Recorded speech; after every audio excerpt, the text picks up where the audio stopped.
Break के बाद आपको दोबारा खुश आमदीद कहते हैं। प्रोग्राम के इस हिस्से में मेरे साथ दो डॉक्टर्स मौजूद हैं और एक इंजीनियर मौजूद हैं।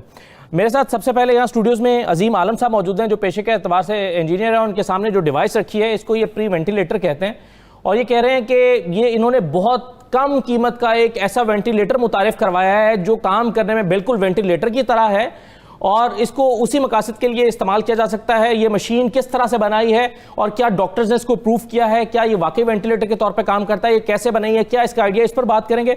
मेरे साथ डॉक्टर मोहम्मद उमर मौजूद हैं, आप माइक्रोबायोलॉजिस्ट हैं और ऑस्ट्रेलिया से मेरे साथ मौजूद हैं। डॉक्टर उमर के बारे में मैं आपको बताता चलूँ कि ये एक छोटी सी ऐसी डिवाइस पर काम कर रहे थे जो कैंसर की तशखीस के लिए बनाई जा रही थी। जिस तरह से हम घर में शुगर को टेस्ट करने के लिए एक छोटी सी डिवाइस बनाते हैं, बिल्कुल इसी तरह से इन्होंने कैंसर को आज खुद टेस्ट करने के लिए एक डिवाइस पर काम कर रहे थे। वो डिवाइस बिल्कुल तैयारी के करीब थी कि ये कोरोना ने कदम रखा इस दुनिया में, और उसके बाद फिर डॉक्टर साहब ने अपनी उस रिसर्च को तब्दील किया और उसको मॉडिफाई करके उस डिवाइस को एक ऐसी डिवाइस की शक्ल देने की कोशिश की है जो कोरोना का टेस्ट कर सके, और ये अपनी उस जो डिवाइस है उसको तैयार करने के बहुत करीब है। तो डॉक्टर साहब से इस पर बात करेंगे। और मेरे साथ डॉक्टर अनीला अताउर रहमान साहबा मौजूद हैं। आपने पीएचडी कर रखी है एपिडेमियोलॉजी और पब्लिक हेल्थ में, और डॉक्टर साहबा जो हैं इस डिजीज़ के स्प्रेड होने से या किसी भी डिजीज़ के स्प्रेड करने को रोकने के हवाले से खासतौर पर एक्सपर्टीज़ रखती हैं। तीनों मेहमानों का मैं शुक्रिया अदा करूँगा। सबसे पहले अजीम आलम साहब, मुझे ये बताइए कि ये जो डिवाइस आपने बनाई है ये किस तरह से काम करती है, और ये आप इसको प्री वेंटिलेटर कह रहे हैं, ये कहाँ से आपने इसका डिज़ाइन, किस तरह से इसको डिज़ाइन किया, और क्या इसको आप जो बड़ा और महंगा वेंटिलेटर होता है उसका मुतबादल कह सकते हैं? जी देखिए सर, इसको जो हमारा मेन वेंटिलेटर है उसका मुतबादल 100% तो नहीं कह सकते, क्योंकि उसके मेन 3 फंक्शंस होते हैं। एक तो ब्रीदिंग को कंट्रोल करना, दूसरा ड्यूरिंग ऑपरेशन जो है जो पेशेंट है उसके मैदे से जो है ना ऊपर कोई चीज़ ना आए उसको कंट्रोल करना, तीसरा उसको मेडिसिन देना। और जब पेशेंट जो है कॉन्शियस में नहीं होता तब वो वाला वेंटिलेटर यूज़ होता है जो कि ट्यूब अंदर जाके होता है। ये जो वेंटिलेटर है ये कोरोना के हिसाब में जो भी वबाई अमराज है तो वह अब यूज़ हो सकता है। बेसिकली ये ऑलरेडी पहले यूज़ होता था। जो हमारे अगर आप पेशेंट देखें या पंजाब इंस्टीट्यूट ऑफ कार्डियोलॉजी में भी जाके देखें तो वेंटिलेटर्स के ना होने की बिना पे जब पेशेंट्स आते हैं तो उनको हाथ से ये एम्बो बैग के ज़रिए उनको ब्रीदिंग दी जाती है कि जब तक वेंटिलेटर अवेलेबल नहीं होता। ये वेंटिलेटर से पहले वाली स्टेज है जब पेशेंट अपने सेंसेस में होता है। हमने सिर्फ इतना किया कि ये जो एम्बो बैग है इसको मैकेनिकल कर दिया है कि बजाय इसके कि जो अटेंडेंट हैं या नर्सेज हैं या डॉक्टर्स हैं वो हाथ से एम्बू बैग को प्रेस करते रहे, बाज़ का एक डेढ़ दिन तक उनको प्रेस करना पड़ता है कंटिन्यूसली, तो वो नहीं करेंगे, ये मैकेनिकली हो जाएगा। इसमें आप इसकी फ्रीक्वेंसी एडजस्ट भी कर सकते हैं, क्योंकि नॉर्मल जो इंसान है उसको 1 मिनट में तकरीबन 15 दफ़ा जो है ब्रीदिंग के लिए वो ब्रीद लेता है। लेकिन जैसे अगर उसकी ब्रीदिंग रेट 28 पे चले जाए तो मैक्सिमम होता है जो अलार्मिंग साइन होता है कि अब आपको वेंटिलेटर दरकार है। इसमें आप उसकी स्पीड एडजस्ट कर सकते हैं। तो ये इवन के इस वक्त भी ये करंटली इटली में भी यूज़ हो रहा है, इसका डिज़ाइन इससे मिलता जुलता डिज़ाइन, और स्पेन में भी यूज़ हो रहा है। इटली में अगर आप देखें तो ऑलमोस्ट 44,000 और स्पेन में तकरीबन 36,000 पेशेंट जो हैं वो रिकवर हुए हैं, और एज पर देयर डाटा 25% जो है वो पेशेंट वो प्री वेंटिलेटर जो एम्बो बैग के 100% आपने इसको लोकली तैयार किया या इसके लिए कोई पुर्जा इंपोर्ट करना पड़ता है आपको? इसमें हमने 100% लोकली ही तैयार किया है। इसका जो फर्स्ट वर्जन था वो बिल्कुल हमें एडमिट भी करना चाहिए कि MIT ने बनाया था, लेकिन MIT का जो था वो $400 से $500 जो पाकिस्तानी 80,000 का कॉस्ट करता है। लेकिन जो पाकिस्तानी मॉडल है ये 100% पाकिस्तानी मेड है और इसकी कॉस्ट सिर्फ 10,000 आती है। इसमें थोड़ी बहुत हमने रिफॉर्म किया जिसमें आप 10,000 में सिर्फ पाकिस्तानी 10,000। अच्छा, तो मुझे ये बताएं कि ये चले, ये मैं आपसे बाद में पूछता हूं कि ये आपको डॉक्टर्स ने इसको प्रूव किया या नहीं किया, और क्या वो इसको अप्रूव करेंगे, यानी कि आपने कहीं चेक करवाया है, कहीं से प्रूव करवाया है कि डॉक्टर्स ने इसको पास किया है, ये मैं आपसे बाद में पूछता हूं। लेकिन डॉक्टर उमर साहब, मुझे सर ये बताइए किस किस्म की डिवाइस आप तैयार कर रहे हैं? आप कह रहे हैं कि आप एक ऐसी डिवाइस पर काम कर रहे हैं जिसकी मदद से अगर वो तैयार हो जाती है और उसकी कमर्शियल बुनियादों पर उसकी तैयारी हो जाती है तो लोग घरों में कोरोना का टेस्ट कर सकेंगे कि वो पॉजिटिव है या नहीं। आप जरा अपनी डिवाइस के बारे में बताइए कि, और ये बताइए कि तैयारी के किस मरहले पर पहुंच चुकी है? अच्छा, पहले मैं थोड़ा सा आपसे इसकी तस्दीक कर दूं, क्योंकि मतलब प्रिंसिपल तो आपने जैसे कहा कि ये शुगर की बीमारी की तरह उस तरह से आप घर पे इसको टेस्ट कर सकते हैं, लेकिन क्योंकि कोरोना एक खतरनाक वायरस है, इसका अपना एक प्रोटोकॉल है, आप इसको घर पे शायद टेस्ट नहीं कर सकेंगे। लेकिन बहरहाल ये इतनी आसान है, इतना आसान ऑपरेट करना है कि इसको कोई भी बगैर ट्रेनिंग के ऑपरेट कर सकेगा। पहला तो उसूल इसमें ये है।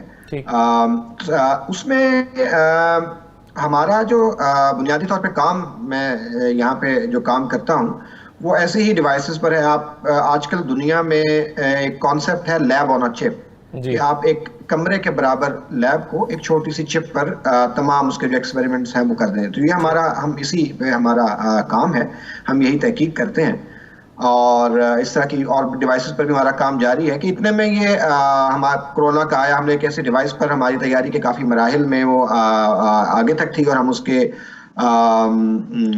फाइनल टेस्ट हम कर रहे थे। हम इंसानी सैंपल्स पर भी उसके टेस्ट मसरूफ थे कैंसर के लिए, कि हमें ये कोरोना वायरस का जब इशू आया। अच्छा, उसमें हमने फिर उसको तेजी से मॉडिफाई किया। उसमें जो मॉडिफिकेशंस हमें चाहिए थी वो हमें लगा, कुछ टाइम लगा, हमें 1 माह तकरीबन लगा। लेकिन अब ये है कि अब हम इसको लेबोरेटरी में हम टेस्ट कर चुके हैं और ये इसके बहुत अच्छे हमारे पास इस वक्त रिजल्ट्स मौजूद हैं। अच्छा, अब इस वक्त हम इसकी जो फास्टर प्रोडक्शन के लिए कुछ जो इकदाम कर रहे हैं, पहली बात तो ये है कि हम इसकी 3D प्रिंटिंग इस वक्त हम अंडर प्रोसेस है डिवाइस की, सो दैट हमें, और ये विद इन द यूनिवर्सिटी, हमारा अपना यूनिवर्सिटी का जो 3D प्रिंटर है, हम उसके की मदद लेके हम उसको कुछ उसके जो प्रोटोटाइप डिवाइसेस हैं वो हम उस पे वो कर रहे हैं। ठीक है। उसके बाद फिर हमें डेफिनेटली इसको किसी प्रोडक्शन उसमें लेके जाना होगा। बुनियादी उसूल इसका जो है वो कुछ थोड़ा सा मुख्तलिफ है जो अभी डिवाइसेस मौजूद हैं। इसमें यह है कि आप हमारे रिजल्ट्स के मुताबिक 30 से 40 मिनट में आप इससे रिजल्ट्स ले सकते हैं। और इसमें हमें मजीद जो हम कोशिश ये कर रहे हैं वो ये भी एक और इसमें एडिशन करने की कोशिश करें कि आप इसको अगर घरों में, तो डेफिनेटली मैंने जैसे पहले कहा कि घरों में तो इस्तेमाल करने वाली, लेकिन आपने कहा बहुत इजी टू यूज है। जी बगैर, बहुत इजी टू यूज है, लेकिन हम इसको जैसे मतलब एंट्री पॉइंट्स हैं, आपके एयरपोर्ट्स हैं, जी वहां पर रख सकते हैं। लेकिन मुझे ये बताइए डॉक्टर साहब कि ये इसको कितना अरसा लगेगा एक अपनी फाइनल शेप में आने पे, कि जब ये पूरी तरह से तैयार होकर मार्केट में या जगह पर दस्तयाब हो जहां पर इसको होना चाहिए, ये कितना टाइम ले सकते हैं और इसका वॉल्यूम, इसका साइज क्या होगा? इसका जो साइज है वो आप ये कह सकते हैं कि आपके मोबाइल फोन जितना है, जितना नॉर्मल मोबाइल फोन है इस साइज की ये डिवाइस होगी। थोड़ी आप यूं कह लें कि आप यूं कह सकते हैं it's just like a coffee cup, थोड़ा सा उस डायमेंशन में आप इसको सोच सकते हैं। जहां तक बात है इसके मार्केट में आने की, उसके लिए हमें अभी बहुत सारे मराहिल जो तय करने हैं। जो सबसे पहला मरहला जो इस वक्त हम कोशिश कर रहे हैं, जो हमने कुछ स्टार्ट कर दी हुई, कि उसको इंसानी सैंपल्स पे टेस्ट करके इसका ये देखना कि कितनी इफेक्टिव है। अभी तक तो हमारे पास जो इसके नताइज हैं वो काफी मुस्बत हैं। इसके बाद हमें डेफिनेटली इसकी प्रोडक्शन की तरफ जाना होगा। आजकल बहुत सी फास्ट ट्रैक चीजें जो हैं वो मतलब इस हवाले से हो रही हैं, तो हम ये उम्मीद करते हैं कि हमें इसका अप्रूवल मिलने के बाद हमें शायद 1 माह से कम अरसा लगेगा कि हम इसको मार्केट में ला सकें। बहुत, ये तो बड़ी बड़ी खुशाइन बात है कि आप कह रहे हैं 1 माह से कम मुद्दत में इसको आप मार्केट में ला सकते हैं। लेकिन मैं आपसे जो सवाल करना चाहता हूँ डॉक्टर साहब वो ये है, और मैं अभी थोड़ी देर में आप वापस आकर आपसे सवाल करता हूँ, लेकिन छोड़े जाता हूँ सवाल कि क्या आपने जैसे कि कहा कि लैब में आपने टेस्ट परफॉर्म किया और बड़े हौसला अफजा नताइज मिले, तो क्या ह्यूमन सैंपल्स के ऊपर आपने इसको अप्लाई किया है, उसमें भी आपको अच्छे नताइज मिले हैं? ये मैं आपसे बाद में जानता हूं, लेकिन डॉक्टर साहबा को मैं शामिल कर लूं गुफ्तगू में। डॉक्टर अनिला साहबा, मुझे ये बताइए कि अपने अपने तौर पर साइंटिस्ट, इंजीनियर्स दुनिया भर में काम कर रहे हैं, पाकिस्तानी साइंटिस्ट और पाकिस्तानी इंजीनियर्स भी उस पर काम कर रहे हैं, लेकिन अदरवाइज हम इस डिजीज को फैलने से किस तरह से रोक सकते हैं? आपकी जो एक्सपर्टीज है खासतौर पर इस डिजीज के ऊपर या वबाई अमराज के ऊपर, कैसे रोका जा सकता है इसको? देखें जी, रोकने के लिए तो हम इस पे पहले से ही बहुत बात कर चुके हैं और हुकूमत की तरफ से एक हमें ऑर्डर्स भी मिले हुए हैं, हेल्थ मिनिस्ट्री की तरफ से, सिंध गवर्नमेंट की तरफ से, ओवरऑल फेडरल मिनिस्ट्री की तरफ से, कि सोशल डिस्टेंसिंग की जाए और साबुन और पानी का इस्तेमाल किया जाए और सैनिटाइजर्स यूज़ किए जाएं और इस तरह की बहुत सारी चीज़ें हैं। लेकिन इसके बावजूद भी जैसे दूसरे कंट्रीज़ हैं उसमें जितना बुरा हाल है पाकिस्तान का नहीं है, लेकिन मैं as a public health specialist जो फिक्रमंद हूँ कि ये सारी चीज़ें कितने लोगों को समझ में आ रही हैं और कितने लोग इसको अडॉप्ट कर रहे हैं। हमारी कितनी फीसद आबादी पढ़ी लिखी है, कितनों को ये जो हमारे टॉक शोज़ और मैसेजेस हैं ये समझ में आ रहे होंगे कितनों की एजुकेशनल लेवल इतनी है जो ये समझ पा रहे होंगे। हम लोग कितना इनसाइड और इन डेप्थ गए हैं। 70% हमारी आबादी गाँव में रहती है, तो उनके यहाँ लॉकडाउन है, उनके यहाँ सोशल डिस्टेंसिंग का कॉन्सेप्ट दिया है हमने, उनके यहाँ हमने साबुन और पानी की इतनी फराहमी है, साफ पानी की फराहमी के जिससे वो हाथ धो सकें, उनके पास एक कमरा है जिसमें वो आइसोलेशन कर सकें, उनके पास हेल्दी फूड है जिससे वो अपनी इम्यूनिटी मेंटेन कर सकें। तो इस तरह से बहुत सारी चीज़ें हैं जो कि बड़े शहरों में तो की जा सकती हैं, लेकिन जहाँ पे हमारी असल आबादी रहती है वहाँ पे हम नहीं कर पाते। तो हमारा फोकस ये होना चाहिए कि जिसमें इलेक्ट्रॉनिक मीडिया बहुत बड़ा किरदार अदा कर सकता है। खास तौर पर आपने जब कहा टेलीविजन, कि रेडियो, जो देहातों में लोग रहते हैं 70% आबादी आपने कहा रहती है, उनका ये जो एक जुमला या डायलॉग है उसका कोई जवाब शायद हमारे पास नहीं है। वो ये कहते हैं कि जी अल्लाह वारिस है, जो होगा देखा जाएगा। अब ये अल्लाह वारिस है, जो होगा देखा जाएगा का जवाब जो है, और जी ये हम अब ज़्यादा सुनना शुरू हो गए हैं कि जब लोगों ने देखा कि नहीं ये पाकिस्तान में उतना ख़तरनाक तरीके से नहीं फैला, तो लोग जो हैं वो ज़्यादा कॉन्शियस नहीं रहे और कहते हैं जो सही है जी, कुछ नहीं हुआ, कुछ नहीं होगा देखा जाएगा। तो ये वो आबादी जो जिस पर कॉन्शियस नहीं है। देखिए इस पे जी नहीं, ये इस तरह से नहीं है। पाकिस्तान इतना हमें वो बिल्कुल केयर फ्री नहीं होना चाहिए, क्योंकि हम मैस स्क्रीनिंग नहीं कर पा रहे हैं। हमारे पास हम लोग डेवलपिंग कंट्री हैं, हमारे पास महदूद वसाइल हैं। जो मैस स्क्रीनिंग पे अगर हम आएँ तो हमारे पास बहुत ज़्यादा केसेस नज़र आएंगे और लोग छुपा भी रहे हैं, गांव वाले आ नहीं रहे हैं। हमारे पास तो पढ़े लिखे लोग ये टेस्ट करवा रहे हैं ना, तो हमारे पास फिगर्स तो वो आ रही फिगर्स नहीं है। असल तो ये आइसबर्ग हम देख रहे हैं ना, असल फिगर्स हमारे पास डेटा मौजूद नहीं है। तो अल्लाह पे तो बिल्कुल रखना चाहिए, करने वाला उसकी ज़ात है, लेकिन इस तरह से नहीं है। अपनी एहतियात बिल्कुल लाजिम है। अच्छा, बिल्कुल सही है। आप मुझे अजीम साहब ये बताइए कि ये एक तो जो मैंने पहले सवाल छोड़ा था आपके लिए कि इसको टेस्ट कहाँ से करवाया है, क्या इसको डॉक्टर्स ने प्रूव किया है, क्या डॉक्टर्स की मुआवनत शामिल रही है इंजीनियर्स के साथ जब ये आप बना रहे थे? और दूसरा एक और छोटी डिवाइस में आपके साथ टेबल पे पड़ी हुई देख रहा हूँ, ये क्या है? ये एक और डिवाइस है क्या वेंटिलेटर की शक्ल? अच्छा, बेसिकली हमारी ये मुकम्मल टीम है जिसमें हमारे साथ डॉक्टर उमर शामिल हैं, डॉक्टर फैसल शामिल हैं, इंजीनियर असदुल्ला खान शामिल हैं, इंजीनियर फैज़ शामिल हैं, इंजीनियर ज़िया, इंजीनियर एयाज़ हमारे साथ शामिल हैं, और इंजीनियर बेग दुबई से, डॉक्टर बेग दुबई से हमारे साथ इसमें शामिल है, और इंजीनियर मोहम्मद रज़ा जो इसका सॉफ्टवेयर बना रहे हैं। तो हमारी मुकम्मल टीम एफर्ट है। इन्वेस्ट लैब के हमारे प्लेटफॉर्म से हम इसको यूज़ करें, तो ये इंडिविजुअल ऑफर नहीं है। सॉफ्टवेयर भी बनाया जा रहा है। अब इसमें आपको दो चीज़ें मैं इसमें एक्सप्लेन कर देता हूँ। जो ये वाली डिवाइस है, इसका हमने डिज़ाइन, इसकी वीडियो कैसे मैन्युफैक्चरिंग है, सारी ओपन सोर्स की है, यूट्यूब पे अवेलेबल है। दुनिया में कोई भी बंदा इसको बना सकता है ताकि पाकिस्तान का एक पॉजिटिव इमेज जाए। इसमें हमें किसी किस्म के कोई पेटेंट हमें नहीं चाहिए, हमें कोई राइट्स नहीं है, क्योंकि ये वबाई अमराज है पूरी दुनिया के लिए, तो इसमें ग्लोबली हमें भी अपना हिस्सा डालना चाहिए। जबकि जो दूसरी डिवाइस है, ये सेम यही फंक्शन है, इसका शॉर्टर वर्जन है। इसका हमने पेटेंट फाइल भी किया है और इसका हमने डिज़ाइन फाइल भी किया। अब आपके जहन में सवाल आ रहा होगा कि हमने क्यों किया। अच्छा, बेसिकली ये केसिंग के अंदर थी, केसिंग मैंने उतार के फिर इसको ये इसमें शॉर्टर वर्जन किया। ये बेसिकली दो होते हैं, तो ताकि आपको दिखा सकें। इसका पेटेंट इसलिए फाइल किया कि ताकि कोई भी अगर कंपनी इसको अगर बनाना चाहे इस शॉर्टर वर्जन को, तो हम उस पर कोई पैसे चार्ज नहीं करेंगे, लेकिन हमारी सिर्फ एक शर्त होगी, क्योंकि इसकी कॉस्ट 10,000 आ रही है, इसकी कॉस्ट तकरीबन 13,000 कॉस्ट आ रही है।